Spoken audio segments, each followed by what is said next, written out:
दिल्ली में बीजेपी सरकार का 1 साल पूरा हो गया है। सीएम रेखा गुप्ता ने रिपोर्ट कार्ड जारी करके सरकार की उपलब्धियां गिनाई हैं। मुख्यमंत्री ने कहा है कि ये वादों के नहीं नतीजों की सरकार है। हमने दिल्ली के वर्क कल्चर को बदला है, जिसकी वजह से आज दिल्ली तेजी से आगे बढ़ी है।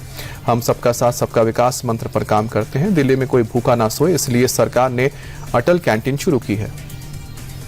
दिल्ली की रेखा गुप्ता सरकार के आज 1 साल पूरे होने के मौके पर सीएम रेखा गुप्ता ने अपनी उपलब्धियां गिनाई तो आम आदमी पार्टी ने अटैक किया। पूर्व डिप्टी सीएम मनीष सिसोदिया ने प्रेस कॉन्फ्रेंस की और कहा कि दिल्ली को पिछले 1 साल में धोखे के अलावा कुछ नहीं मिला। सिसोदिया ने कहा कि बीजेपी सरकार ने हर किसी के साथ धोखा किया। उन्होंने महिलाओं और मिडिल क्लास को भी धोखा दिया। प्रदूषण कंट्रोल करने के नाम भी रेखा सरकार ने फर्जीवाड़ा किया। मध्य प्रदेश विधानसभा में भागीरथपुरा मौत कांड और लाडली बहन योजना को लेकर पक्ष विपक्ष में जमकर बहस हुई है। बहस उस वक्त बेकाबू हो गई जब संसदीय कार्य मंत्री कैलाश विजयवर्गीय ने नेता प्रतिपक्ष को औकात में रहने के लिए कहा। विवाद बढ़ने के बाद खुद मुख्यमंत्री ने विपक्ष से माफी मांगी। विजयवर्गीय ने भी बयान पर दुख जताया, साथ ही कहा कि कभी कभी गुस्सा आ जाता है।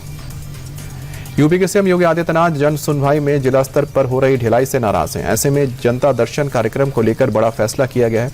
अब मुख्यमंत्री कार्यालय सीधे डीएम और एसपी की इस जन सुनवाई की निगरानी करेगा। अधिकारी हर दिन सुबह 10 से लेकर 12 बजे तक अपने कार्यालय से वीडियो कॉन्फ्रेंसिंग के माध्यम से जन सुनवाई की समीक्षा करेंगे। लापरवाही मिलने पर जवाबदेही तय की जाएगी, जिससे लोगों को असुविधा न हो।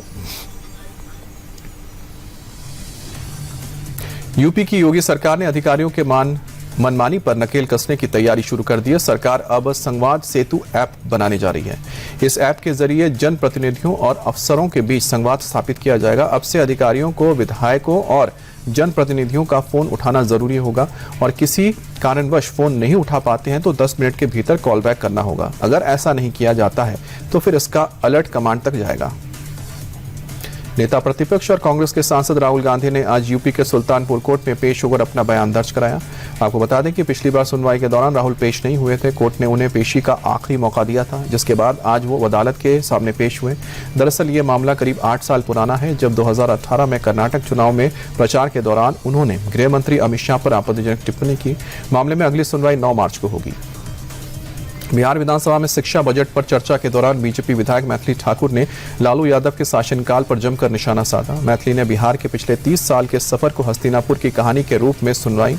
मैथिली ने लालू का नाम लिए बगैर उन्हें धृतराष्ट्र कहा। मैथिली ने कहा कि 2005 से पहले यहाँ पर धृतराष्ट्र थे, वो दुर्योधन के लिए अंधे हो गए थे। कर्नाटक के बागलकोट में शिवाजी जयंती जुलूस पर पत्थरबाजी के बाद शहर में तनाव हो गया है।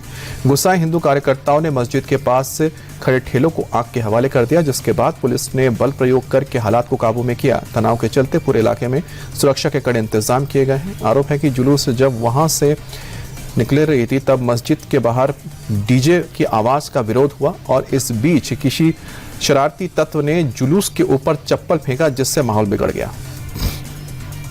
कर्नाटक के बाद हैदराबाद में भी शिवाजी जयंती पर जुलूस के दौरान भारी बवाल मचा है। शहर के अंबरपेट इलाके में जामा मस्जिद के पास जमकर हंगामा हुआ। तेज संगीत और नारेबाजी से रोकने पर 2 समुदाय के लोगों के बीच जबरदस्त भिड़ंत हो गई। दोनों गुटों में कहासुनी और तीखी बहस हुई। सोशल मीडिया पर यह वीडियो तेजी से वायरल हो रहा है। मौके पर पहुंची पुलिस ने दोनों पक्षों को समझाया, मामला शांत कराया। फिलहाल स्थिति काबू में। बंगाल में नमाज को लेकर सियासत शुरू हो गई है। नेता प्रतिपक्ष शुवेंदु अधिकारी ने सड़क पर नमाज पढ़ने का एक वीडियो भी शेयर किया है। तस्वीरें नॉर्थ कोलकाता के बीटी रोड की है। तस्वीरों में साफ देखा जा सकता है नमाज के लिए ट्रैफिक को ब्लॉक किया गया। शुवेंदु का आरोप है कि सड़क ब्लॉक करने से लंबा जाम लग गया है। शुवेंदु ने ममता बनर्जी पर तुष्टीकरण की राजनीति का आरोप लगाते हुए कहा कि ममता अपने 33% वोट बैंक को खुश करने के लिए यह सब कर रही है।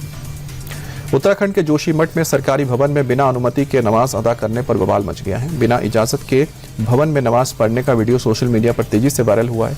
स्थानीय लोगों ने इसका पुरजोर विरोध किया और प्रशासन से कड़ी कार्रवाई की मांग की। दरअसल किसी भी सरकारी या सार्वजनिक परिसर में धार्मिक आयोजन के लिए इजाजत लेनी होती है और अगर बिना इजाजत के आयोजन हुआ तो यह धार्मिक नहीं बल्कि एक कानूनी विषय बन जाता है। इसलिए स्थानीय लोगों ने सरकारी भवन में नमाज पढ़ने का विरोध किया। संघ प्रमुख मोहन भागवत जिस वंदे भारत एक्सप्रेस से मेरठ पहुंचे उस पर हरदोई में पथराव किया गया। पत्थरबाजी से ट्रेन की एक खिड़की का शीशा टूट गया। बताया जा रहा है कि मोहन भागवत ट्रेन के E1 कोच में बैठे थे। उससे एक कोच आगे C4 पर पत्थर फेंका गया। घटना के तुरंत बाद पुलिस और GRP एक्शन में आ गई। ट्रेन के अंदर भी चेकिंग की गई। साथ ही जिस जगह पर पत्थर फेंका गया था वहां पर पुलिस की टीम पहुंची और मामले की जांच शुरू कर दी।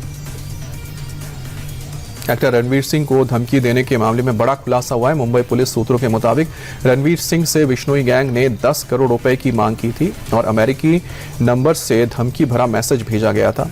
क्राइम ब्रांच उस नंबर की जानकारी लेने के लिए अमेरिका की एजेंसी से संपर्क कर रही है। वहीं पर जांच में पता चला है कि बिश्नोई गैंग के खास गुर्गे में से एक हैरी बॉक्सर ने वॉइस नोट भेजकर रणवीर सिंह को धमकी दी थी। गोरखपुर में आंख के अस्पताल में बड़ी लापरवाही की घटना सामने आई है, जहां आंखों की रोशनी ठीक कराने गए 9 लोगों को अपनी आंखें निकलवानी पड़ी। अस्पताल में ठीक से इलाज नहीं मिलने की वजह से इनकी आंखों में इन्फेक्शन फैल गया था, जिसकी वजह से ये हमेशा के लिए अंधे हो गए हैं। प्रशासन ने मामले में संज्ञान लेते हुए मजिस्ट्रियल जांच के आदेश दे दिए। रिपोर्ट के मुताबिक हॉस्पिटल का लाइसेंस भी रद्द हो सकता है। फिलहाल प्रशासन ने अस्पताल को सीज किया है। बुरके में हरिद्वार से कांवड़ लाने के बाद यूपी के संभल की रहने वाली तमन्ना मलिक को लगातार धमकियां मिल रही है। तमन्ना का आरोप है कि मौलाना और मुस्लिम समुदाय की ओर से उन्हें लगातार डराया धमकाया जा रहा है। इस मामले में अब पुलिस ने एक्शन लिया है और तमन्ना मलिक और उनके पति की शिकायत के बाद एफआईआर दर्ज की है। हैदराबाद में नीलगिरी टावर बिल्डिंग स्थित कोचिंग में आग लगने से हड़कंप मच गया। घने धुएं के चलते छात्रों में अफरा तफरी मच गई। स्टूडेंट कोचिंग के अंदर फंस गए। दमकल की गाड़ियों ने मौके पर पहुंचकर कड़ी मशक्कत से काबू पाया और कोचिंग में फंसे छात्रों को बैल्कनी से बचाया। गनीमत रही कि हादसे में कोई घायल नहीं हुआ। शुरुआती जांच के मुताबिक शॉर्ट सर्किट के चलते आग लगने की आशंका है।